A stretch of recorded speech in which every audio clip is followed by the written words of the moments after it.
Hello dear students, welcome to my economics classes. आज का हमारा टॉपिक है शुम्पिटर मॉडल ऑफ ग्रोथ, जो कि सेमेस्टर 5 का टॉपिक है शुम्पिटर मॉडल। तो सबसे पहले हम जब शुम्पिटर मॉडल की बात करेंगे तो ये शुम्पिटर मॉडल ऑफ ग्रोथ जो है, ये शुम्पिटर जो थे एक जर्मन इकोनॉमिस्ट थे जिन्होंने अपनी एक बुक कौन सी थी उनकी, the theory of economic development. तो अपनी उस बुक में उन्होंने अपना एक ग्रोथ मॉडल दिया था, जो कि कब पब्लिश हुआ था, 1911 में पब्लिश हुआ था। एंड उसके बाद उसको पब्लिश किया था बिजनेस साइकिल जो बुक थी उसमें पब्लिश किया गया 1939 में, जो कि एक रिफाइंड फॉर्म थी। तो इस मॉडल के अंदर मेन चीज़ क्या कही गई है, जो कि बार बार पूरे टॉपिक में, पूरे चैप्टर में बार बार एक ही चीज़ है। तो उसमें उन्होंने एक चीज़ कही है कि शुम्पिटर क्या कहता है। शुम्पिटर कहता है कि अगर किसी भी कंट्री की ग्रोथ करनी है तो ग्रोथ के लिए सबसे ज़्यादा ज़रूरी जो है वो इनोवेशन है। इनोवेशन बड़ा ही इंपॉर्टेंट रोल प्ले करती है। एंड ये जो इनोवेशन है वो इनोवेशन करेगा कौन, वो एंटरप्रेन्योर करेगा, जो एक उद्यमी होता है वो करेगा। और साथ ही साथ उसमें उन्होंने बोल दिया कि जो ग्रोथ है ना, ग्रोथ वो जो है, इसमें लिखा है growth is not the result of continuous changes. कहते हैं जो कॉन्टिन्यूस चेंजेस है, जो रेगुलर चेंजेस आते हैं, उसकी वजह से ग्रोथ नहीं होती है। ग्रोथ जो होती है वो किसकी वजह से होती है, जो डिसकॉन्टिन्यूस चेंजेस है।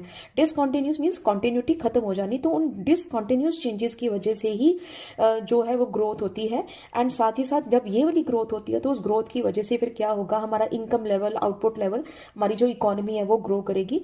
तो उसके बाद इसके अंदर इस जो शुम्पिटर का मॉडल है उसकी एक्सप्लेनेशन के लिए उन्होंने ये 6 पॉइंट्स लिए हैं। ये 6 पॉइंट्स को अलग अलग करके उन्होंने एक्सप्लेन किया है। तो फर्स्ट पॉइंट जो है वो सर्कुलर फ्लो है, फिर इनोवेशन है, रोल ऑफ एंटरप्रेन्योर है, role of profits and process of economic development है, growth path and business cycle है, एंड डिके ऑफ कैपिटलिज्म है। तो सबसे पहले हम ये जो फर्स्ट पॉइंट है इसको एक्सप्लेन करेंगे। तो जो फर्स्ट पॉइंट के अंदर उन्होंने क्या दिया है, फर्स्ट पॉइंट में उन्होंने बोला है कि ये जो सर्कुलर फ्लो है, इसमें आपने इसको याद रखना है कि जो सर्कुलर फ्लो है, शुम्पिटर कहता है कि ये एक स्टेशनरी इक्विलिब्रियम है। और इस इक्विलिब्रियम के अंदर जो एक उन्होंने सर्कुलर फ्लो की बात की गई है। सर्कुलर फ्लो का मतलब ये है कि एक पुरानी तरह की ही चीज़ें, मतलब कुछ भी नया नहीं है, जो सेम चीज़ चल रही थी वही अब चल रही है, वो बाद में भी वही चल रही है, कि पूरा साल एक ही चीज़ चलती रहती है, कुछ भी नया नहीं आ रहा है मार्केट में। सपोज मैं कहूँ कि स्टार्टिंग में जितनी डिमांड थी मार्केट में उसके अकॉर्डिंग ही सप्लाई चली, एंड सप्लाई, मतलब ये जो सर्कल है पूरा इसी तरह से चलता रहता है। कहते हैं इसके अंदर, इस सर्कुलर फ्लो के अंदर कुछ भी नया नहीं है। जितनी भी हमारी इकोनॉमिक एक्टिविटीज हैं वो रेपिटेटिव होती हैं, वो रिपीट होती चली जाती हैं। और इसमें आपने ये भी याद रखना है कि जो सर्कुलर फ्लो है उसके अंदर हम बात करते हैं जो एजम्पशंस होती हैं, उन एजम्पशंस में उन्होंने परफेक्ट कॉम्पिटिशन की बात की है। तो परफेक्ट कॉम्पिटिशन है, और साथ ही साथ क्या बोला कि इसके अंदर क्या है, एक तरह की सेम प्रोडक्शन बनती रहती है, कोई भी नई चीज जो है वो नहीं बनती है। तो इसमें साथ में उन्होंने बोला है कि यहाँ पर इस सर्कुलर फ्लो के अंदर जो प्राइस होता है वो किसकी इक्वल होता है, वो एवरेज कॉस्ट की इक्वल होता है। एवरेज कॉस्ट की इक्वल जब होगा तो इसका मतलब कि यहाँ पर क्या है, प्रॉफिट जीरो होंगे। ये किस तरह से, अगर आपको थोड़ा सा अपने प्रीवियस जो सेमेस्टर्स है उसमें परफेक्ट कंपटीशन किया है, तो उस परफेक्ट कंपटीशन के अंदर थोड़ा सा मैं आपको डिटेल में बताती हूँ कि आप ये देखो कि यहाँ पर हम लोगों ने किया था AR और MR। तो यहाँ पर अगर हम ये एवरेज कॉस्ट कर्व एंड ये मार्जिनल कॉस्ट, ये देखो, ये एवरेज कॉस्ट कर्व, ये मार्जिनल कॉस्ट एंड ये एवरेज कॉस्ट जो है, अगर आपको याद हो तो ये लाइन जब यहाँ पर टच करती है तो वहाँ पर क्या होता है, जितनी भी वहाँ पर उनको क्या होता है, वहाँ पर उनको नॉर्मल प्रॉफिट होता है। तो यहाँ पर उन्होंने यहीं पर बोली है कि प्राइस जो है वो किसकी इक्वल होगा, एवरेज कॉस्ट की इक्वल होगा। तो यहाँ पे प्राइस, अगर आपको इक्विलिब्रियम याद हो तो इक्विलिब्रियम कहाँ होता है, जहाँ पर MR is equal to MC, जहां पर MR is equal to MC। तो ये इक्विलिब्रियम पॉइंट है। उसके बाद हमने देखना होता है कि प्रॉफिट है कि लॉस है, उसके लिए हम देखते हैं AR और AC के बीच का डिफरेंस। तो यहाँ पर AC भी वही है, AR भी वही है, तो प्राइस भी वहीं पर है। तो यहाँ पर उन्होंने बोला है कि इस सर्कुलर फ्लो के अंदर जो प्राइस है वो किसकी इक्वल होगा, एवरेज कॉस्ट की इक्वल होगा। प्राइस जो है वो एवरेज कॉस्ट की इक्वल होगा, इसलिए यहाँ पर जो प्रॉफिट्स हैं, प्रॉफिट्स क्या होंगे, यहाँ पर जीरो होंगे। तो इसलिए यहाँ पर साथ में उन्होंने बोला, आपने ये याद रखना है कि इसमें परफेक्टली कॉम्पिटेटिव मार्केट होती होती है, और जो सर्कुलर फ्लो है वो उसमें किसकी बात की है उन्होंने, स्टेशनरी इक्विलिब्रियम की बात की है, कि किसी भी तरह के कोई भी नए changes, new products, new innovations इसके अंदर नहीं आती हैं। सेम प्रोडक्ट्स जो हैं, ओल्ड प्रोडक्ट्स जो हैं, बार बार सर्कल में घूमती हैं। उसके बाद सेकेंड पॉइंट दिया है इनोवेशन।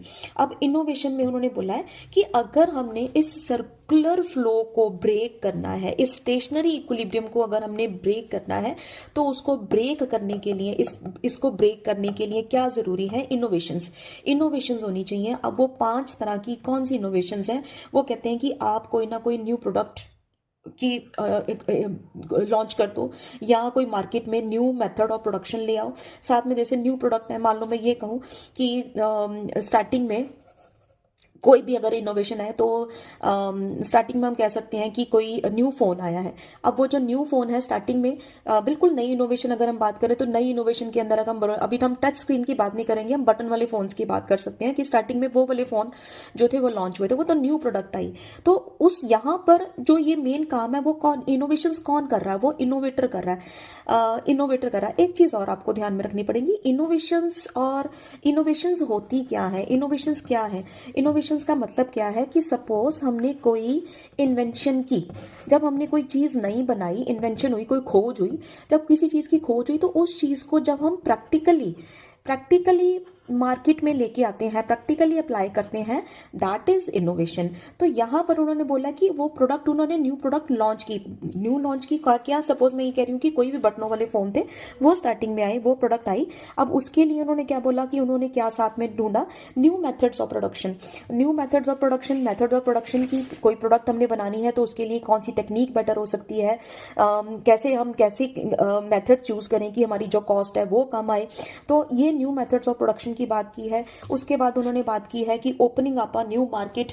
तो न्यू मार्केट में कि जब उन्होंने कोई न्यू प्रोडक्ट लॉन्च की, तो हो सकता है कि वो पहले सिर्फ इंडिया में ही चल रही थी, लेकिन अब वो नई प्रोडक्ट आने की वजह से अब वो प्रोडक्ट जो है वो सपोज वो यूएसए में भी जा रही है, वो यूके में भी जा रही है, तो हमें एक न्यू मार्केट जो है वो मिल गई। साथ ही साथ उन्होंने बोला है discovery of a new source of raw material. तो कहते ये भी हो सकता है कि जो न्यू इनोवेशन हुई है, जो हम नई चीज लेके आए हैं, तो उसके लिए हमें एक रॉ मटेरियल जो है, और रॉ मटेरियल जो हमें मिलता था उसका हमने एक न्यू सोर्स ढूंढ लिया। तो न्यू सोर्स जब हमें मिला, तो उसकी वजह से हमारी जो कॉस्ट है वो क्या होगी, हमारी कम हो गई, जिसकी वजह से हमारे प्रॉफिट जो है वो बढ़ने शुरू हो जाएंगे। एंड इसी तरह से उन्होंने बोला introduction of a new organisation in industry. तो कहते हो सकता है कि एक नई इंडस्ट्री के अंदर कोई नई ऑर्गेनाइजेशन आ जाए, नई ऑर्गेनाइजेशन की इंट्रोडक्शन हो जाए। सपोज मैं ये कहूँ कि सपोज एक पहले जो थी मार्केट में मोनोपोली क्रिएट कर दी, इंडस्ट्री के अंदर मोनोपोली क्रिएट कर दी है। जरूरी नहीं कि मोनोपोली क्रिएट कर दी, हो सकता है मोनोपोली वो क्रिएट भी कर सकते हैं, मोनोपोली को खत्म भी कर सकते हैं। तो इस तरह की कोई न्यू ऑर्गेनाइजेशन मार्केट में आ जाए, तो कहते हैं उसकी वजह से जो है वो इनोवेशंस हो सकती हैं। तो उसके बाद जो हमारा थर्ड पॉइंट है हमारा रोल ऑफ एंटरप्रेन्योर और इनोवेटर्स। तो कहते यहाँ पर जो रोल है एंटरप्रेन्योर का, कहते यहाँ पर वो क्या है कि एक इनोवेटर का जो एक सेंट्रल प्लेस है, बहुत ही ज़्यादा इंपॉर्टेंस रखता है, क्योंकि जितनी भी डेवलपमेंट करनी है, वो डेवलपमेंट किसने करनी है, वो इनोवेटर ने करनी है। वो जितने भी इनिशिएटिव्स लेने हैं वो किसने करने हैं, वो इनोवेटर्स ने लेने हैं।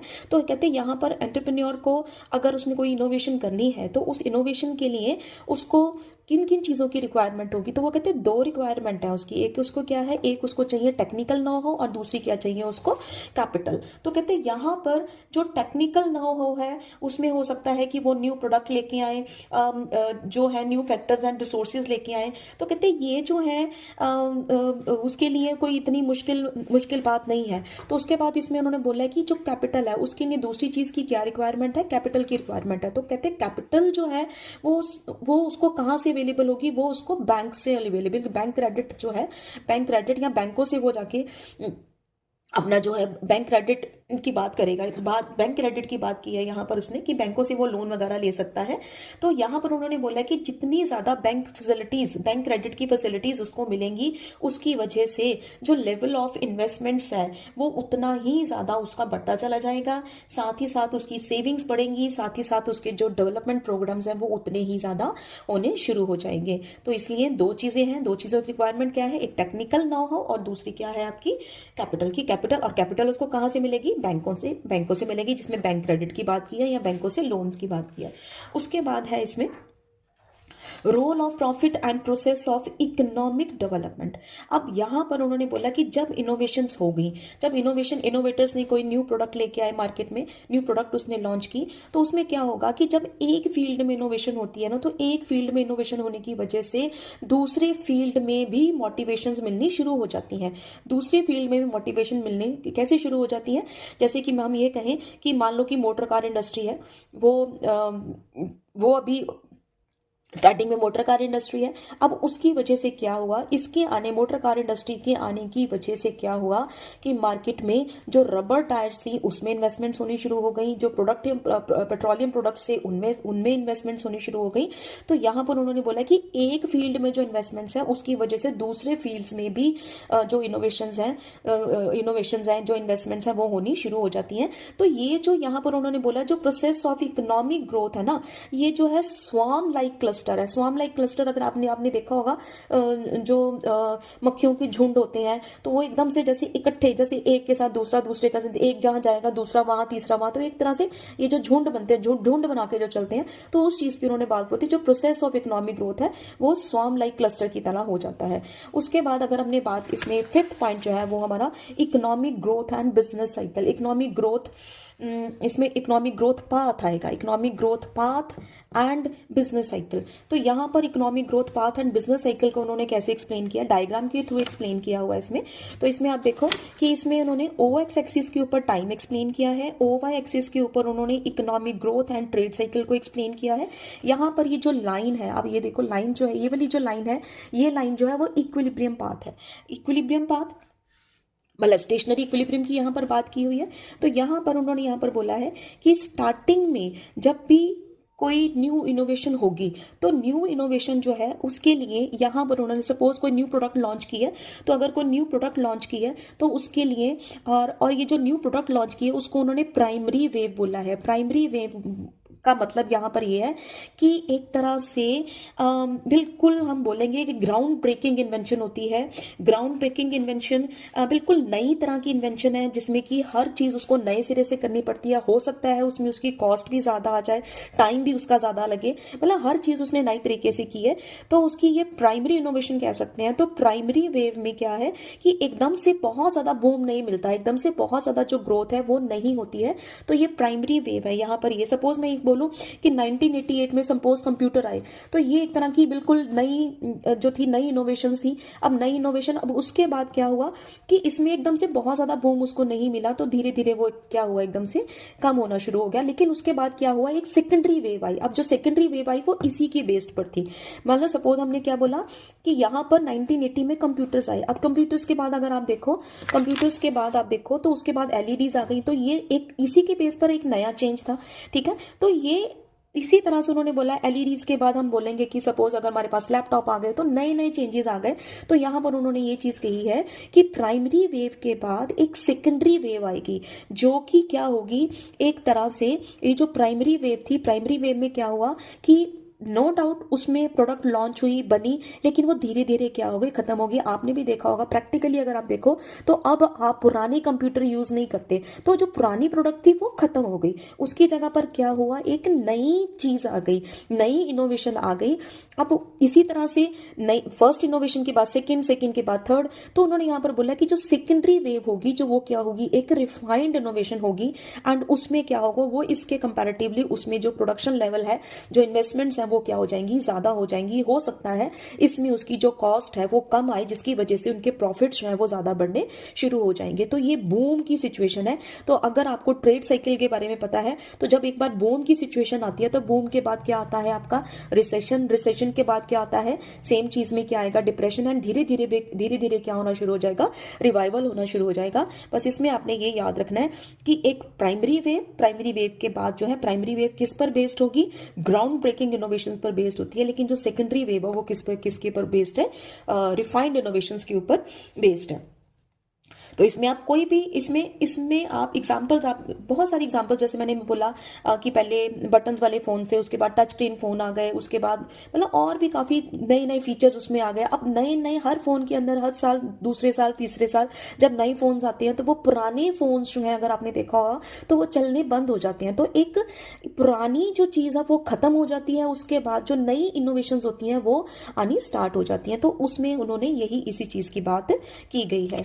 उसके अब हमारा 6 पॉइंट है डिके ऑफ कैपिटलिज्म। तो डिके ऑफ कैपिटलिज्म के अंदर उसने नो डाउट, अगर हम बात करें तो जो शुम्पिटर जो थे वो कैपिटलिज्म के बहुत फेवर में थे। एंड साथ ही साथ लेकिन उन्होंने ये बोला कि कैपिटलिज्म के अंदर ही उसके अंदर कुछ वीकनेसेस थी उसके सिस्टम के अंदर, कि जिसके वजह से क्या हुआ कि धीरे धीरे जो थी सोशलिज्म आना शुरू हो गया। तो कहते हुए ऐसे कौन से फैक्टर्स थे जिसकी वजह से कैपिटलिज्म का खात्मा होना शुरू हो गया, कैपिटलिज्म में डिके होना शुरू हो गया। तो इसमें उन्होंने बोला है ऑब्सोलेसेंस ऑफ एंटरप्रेन्योरियल फंक्शंस। तो यहाँ एक चीज़ कही उन्होंने कि शुम्पिटर जो थे ना वो कैपिटलिज्म की ग्रोथ में बहुत ज़्यादा बिलीव करते थे, लेकिन साथ में उन्होंने बोला कि ये जो ग्रोथ थी वो किसकी वजह से हो रही थी, इनोवेशंस की वजह से हो रही थी, इनोवेटर्स की वजह से हो रही थी।